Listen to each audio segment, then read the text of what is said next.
First সেমিস্টারের সেক বাংলা নিয়ে আজকে লাস্ট সাজেশন নিয়ে হাজির হয়েছি সায়ন টিউশন সেন্টার গ্রুপ থেকে।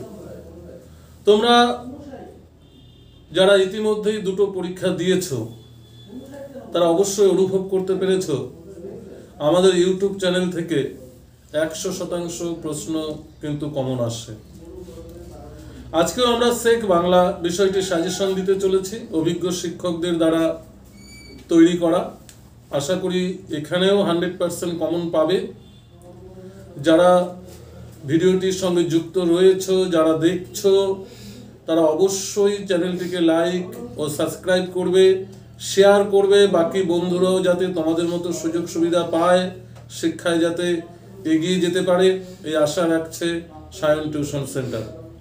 আজকে যে বিষয়টি তোমাদের সামনে উপস্থাপন করব সেটা সেক বাংলার লাস্ট মিনিট সাজেশন, সঙ্গে কিছু হয়তো আলোচনাও করে দেব। তোমরা জানো কোশ্চেন প্যাটার্ন সম্পর্কে একটু বলেই দিই। তোমাদের 12 নম্বরের একটি প্রশ্ন থাকবে, 6-এর 3টি প্রশ্ন থাকবে, 2 নম্বরের 2টো প্রশ্ন থাকবে আর 3 নম্বরের 2টো প্রশ্ন থাকবে।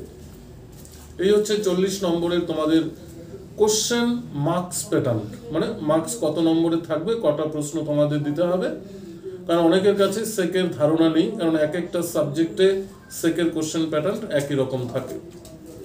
প্রথমত আমরা 12 নম্বরের জন্য যে প্রশ্নগুলো সেক বাংলায় এবারে আসতে চলেছে বা আসার চান্স রয়েছে সেই প্রশ্নগুলো সম্পর্কে আলোচনা করছি। প্রথমত আলোচনা করছি শব্দ ভান্ডার। শব্দ ভান্ডার থেকে 100% প্রশ্ন থাকবেই, সেটা ছোট প্রশ্ন হোক আর বড় প্রশ্ন হোক। সেটা 6 নম্বরেরও দিতে পারে, তোমাদের 3 নম্বরেরও দিতে পারে, অথবা 2 নম্বরেরও দিতে পারে, সঙ্গে 12 নম্বরেরও দিতে পারে। তাহলে শব্দ ভান্ডার বলতে কি বোঝো, বা শব্দ ভান্ডার সংক্রান্ত যে কোনো প্রশ্নই থাকুক না কেন, শব্দ ভান্ডার কি, অর্থাৎ যে কোনো ভাষার শব্দ ভান্ডারে সেই দেশের জন্য অত্যন্ত গুরুত্বপূর্ণ। আজকে যদি আমরা বাংলার শব্দ ভান্ডার বলি, বাংলার শব্দ ভান্ডার বাংলার শব্দ বিকাশের ক্ষেত্রে কিন্তু অত্যন্ত তাৎপর্যপূর্ণ। শব্দ ভান্ডারটা মূলত 3টি উৎস থেকে ভান্ডারকে সমৃদ্ধ করে। একটি হলো উত্তরাধিকার সূত্রে প্রাপ্ত, আরেকটি হলো প্রাচীন কোনো ভাষা থেকে আগত কোনো ভাষা, আরেকটি হলো বিদেশি কোনো ভাষা থেকে আগমিত ভাষা। এই যে শব্দ ভান্ডার, শব্দ ভান্ডার কত প্রকার, কি কি, শব্দ ভান্ডারের সংজ্ঞাগুলো, দেশি শব্দ, বিদেশি শব্দ, মৌলিক শব্দ, তৎসম শব্দ, তদ্ভব শব্দ, অর্ধ তৎসম শব্দ, এই যে শ্রেণী বিভাগগুলো রয়েছে না, এখান থেকেও কিন্তু তোমরা ছোট প্রশ্ন 100% কমন পাবে। তাহলে শব্দ ভান্ডার অবশ্যই ভালো করে পড়বে, ছোট বড় যাই হোক কমন আসবেই। এরপর হচ্ছে যে কোনো একটি ইউনিভার্সিটি মানে বিশ্ববিদ্যালয় সম্পর্কে আলোচনা করো। সে তোমাদের উত্তরবঙ্গ বিশ্ববিদ্যালয়ও দিতে পারে, কলকাতা বিশ্ববিদ্যালয়ও দিতে পারে, রবীন্দ্র ভারতী বিশ্ববিদ্যালয়ও দিতে পারে। তবে যেহেতু আমরা পশ্চিমবঙ্গের বাসিন্দা, আমরা উত্তরবঙ্গ ইউনিভার্সিটির পরীক্ষা দিচ্ছি। উত্তরবঙ্গের মধ্যে রয়েছে নর্থ বেঙ্গল, আর উত্তরবঙ্গের চূড়ান্ত ক্ষেত্র যদি আমরা বলি কলকাতা বিশ্ববিদ্যালয়। তো ধরে নিতে পারি আমরা হয় উত্তরবঙ্গ না হয় কলকাতা বিশ্ববিদ্যালয়, যে কোনো একটি বিশ্ববিদ্যালয় সম্পর্কে কিন্তু তোমাদের পরীক্ষায় আসতে পারে। এছাড়াও আমরা জানি সেক বাংলায় রয়েছে বাংলা বানান বিধি, দিতে পারে বাংলা বানান বিধি বলতে কি বোঝো, বাংলা বানান বিধির নিয়ম বা সমস্যাগুলি আলোচনা করব।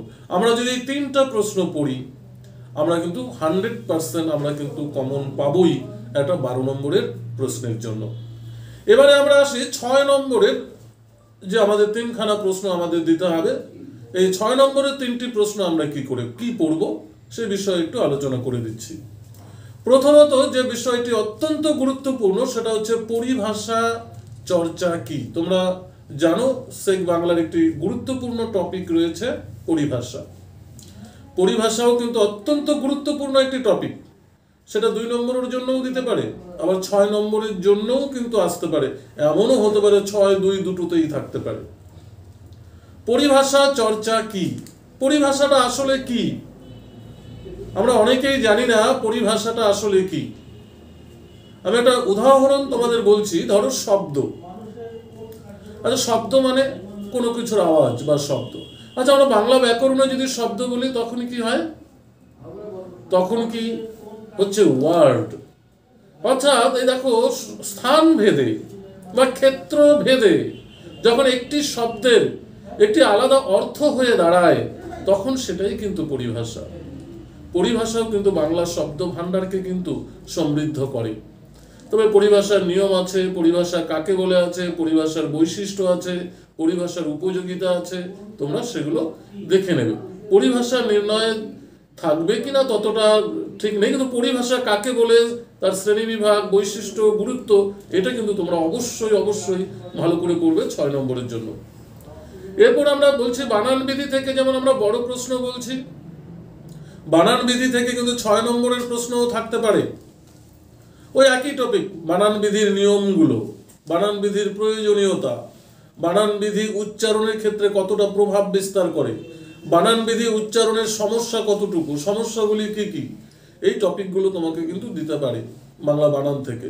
আবার কোশ্চেনটা একটু অন্যভাবে দিতে পারে, বানান থেকে সরে গিয়ে উচ্চারণগত সমস্যা কিন্তু পরীক্ষায় দিতে পারে, যে বাংলা উচ্চারণের সমস্যাগুলি কি কি।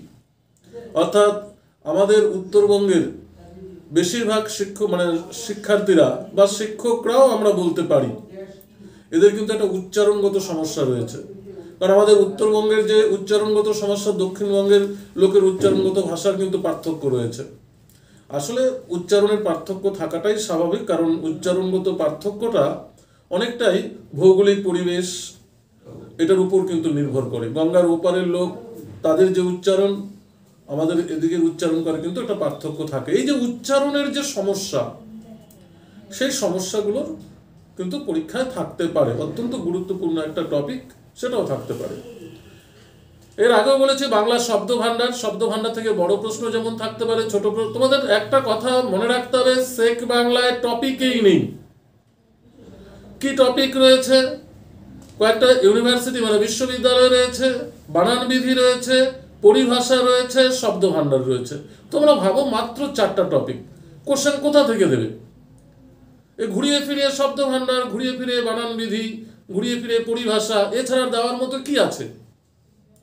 তাহলে তোমরা 6 নম্বরের জন্য যেটা পড়বে, পরিভাষা চর্চা অত্যন্ত গুরুত্বপূর্ণ। তারপর হচ্ছে বানান বিধি, বানান বিধি থেকে উচ্চারণ বিধি নিয়েও থাকতে পারে। শব্দ ভাণ্ডার যেমন 12 নম্বরের জন্য বলেছি, যদি 12 নম্বরের না আসে তাহলে কিন্তু 6 নম্বরের জন্য থাকবেই। যদি 12 নম্বরের জন্য না আসে তাহলে তোমাদের 6 নম্বর, তাহলে পড়াটা কিন্তু ব্যর্থ যাবে না, তোমরা শব্দ ভাণ্ডার পড়বেই। কারণ 12, 6, 3, 2 যে কোনো ক্ষেত্রে তুমি কিন্তু কমন পাবে। এবং শব্দ ভাণ্ডারের যে বিভাগগুলো রয়েছে তোমরা জানো, শব্দ ভাণ্ডারের প্রথম যে শ্রেণীকরণটি রয়েছে মৌলিক শব্দ।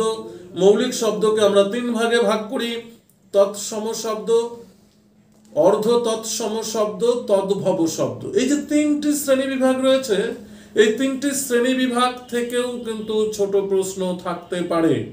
থাকতে পারে মানে থাকবেই। এমন হতে পারে, ধরো অর্ধ তৎসম শব্দ কাকে বলে, বা দিতে পারে তৎসম শব্দ কাকে বলে। আমি এই দুটো সংজ্ঞা তোমাদের একটু আলোচনা করে দিচ্ছি, দুটো থেকে একটা কিন্তু তোমরা কমন পাবেই। তৎসম শব্দ এবং অর্ধ তৎসম শব্দ। তৎ শব্দের অর্থ হচ্ছে সংস্কৃত এবং সম শব্দের অর্থ সমান। অর্থাৎ তৎসম শব্দের অর্থ দাঁড়ালো সংস্কৃতের সমান, মানে যে শব্দগুলো সংস্কৃত থেকে হুবহু অবিকৃতভাবে সরাসরি বাংলা শব্দ ভাণ্ডারে প্রবেশ করেছে তাকে আমরা তৎসম শব্দ বলি। যেমন ধরো নদী, সংস্কৃতেও নদী, বাংলাতেও কিন্তু নদী। অর্থাৎ সংস্কৃতের নদী শব্দটি অপরিবর্তিতভাবে বাংলা শব্দ ভাণ্ডারে প্রবেশ করেছে, তাই নদী কিন্তু একটি তৎসম শব্দ। পর্বত, বৃক্ষ, পত্র, এগুলো সবই কিন্তু তৎসম শব্দ। এবারে আসে অর্ধ তৎসম শব্দ কাকে বলে। অর্ধ তৎসম মানে যে শব্দগুলো সংস্কৃত থেকে প্রাকৃতের হাত ধরে বাংলা ভাষায় প্রবেশ করেছে সেই শব্দগুলোকে আমরা অর্ধ তৎসম শব্দ বলি। কিছুটা বিকৃত হয়েছে, কিছুটা পরিবর্তিত হয়েছে। যেমন ধরো সংস্কৃতে হস্ত, প্রাকৃতে এসে দাঁড়ালো হত্ত, বাংলায় এসছে হাত, এই হত্থ থেকে হাত যে বিষয়গুলো রয়েছে, তোমরা দেখবে একটা কথা বলছি যে বিষয়টা রয়েছে তৎসম শব্দ, অর্ধ তৎসম শব্দ এবং তদ্ভব শব্দ, এই তিনটি পার্টেই দেখবে, তিনটি পার্ট দেখে যাবে, এখান থেকে কিছু শব্দ কমন পাবে। এভাবে আমরা আলোচনা করছি 2 নম্বরের শব্দ, মানে 2 নম্বরের প্রশ্নোত্তর কি ধরনের থাকতে পারে। তোমাদের আবারও বলেছি বাংলা বানান বিধি যে রয়েছে, বাংলা বানান বিধির মধ্যে দুটো গুরুত্বপূর্ণ টপিক রয়েছে, একটা নত্যবিধান, একটা সত্যবিধান। তোমাদের কিন্তু নত্যবিধান বা সত্যবিধান থেকে একটা প্রশ্ন আসবেই। আমরা ক্লাস করাতে গিয়েও বলেছিলাম যে নত্যবিধান বা সত্যবিধান 100% গ্যারান্টি যে একটা কোশ্চেন থাকবেই, আমরা কমন দিয়েছিলাম। একটু বলে দিচ্ছি নত্যবিধান কি আর সত্যবিধান কি। নত্যবিধান মানে দন্তন মূর্ধন্যতে যে রূপান্তরিত হওয়ার নিয়ম, সেটাকে আমরা বলি নত্যবিধান। আর দন্তস্ব যখন মূর্ধন্যস্বতে রূপান্তরিত হয় তাকে আমরা বলি সত্যবিধান। নত্যবিধানের কিছু নিয়ম রয়েছে, সত্যবিধানেরও কিছু নিয়ম রয়েছে। আমি নিয়মগুলো 1-2টো বলে দিচ্ছি, তোমরা একটু শুনে নাও বা দেখে নাও।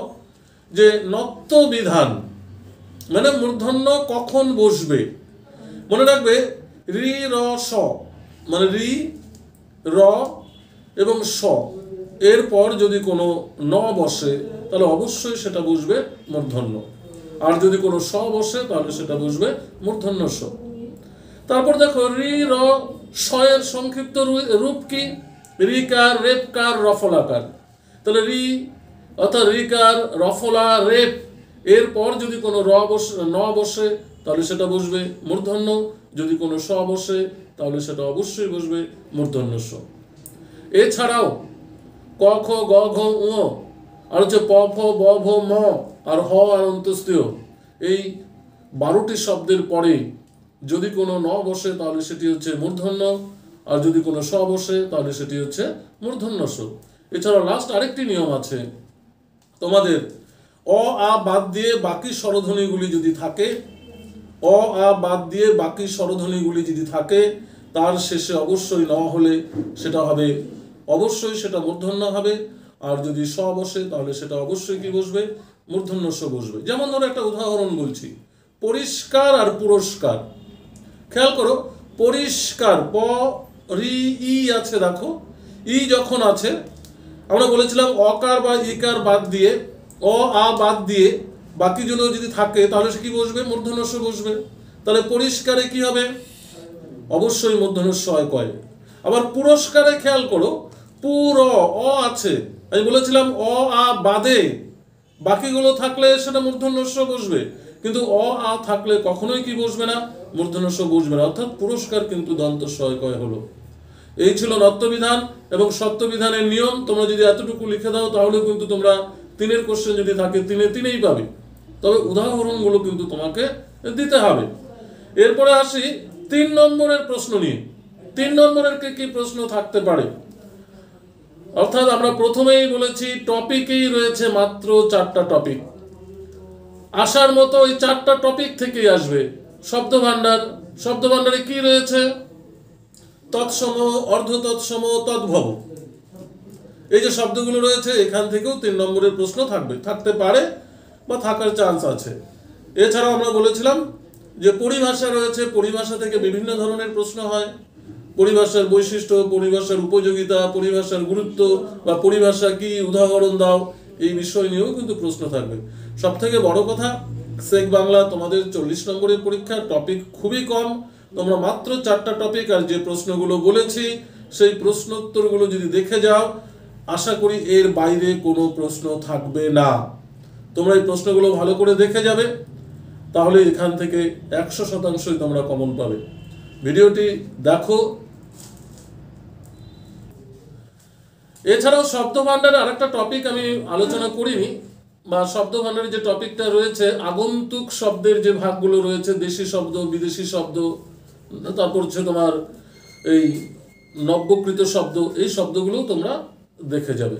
ভিডিওটি ভালো লাগলে অবশ্যই লাইক, শেয়ার করবে, সাবস্ক্রাইব করবে, বন্ধুদের মধ্যে ছড়িয়ে দেবে। ধন্যবাদ।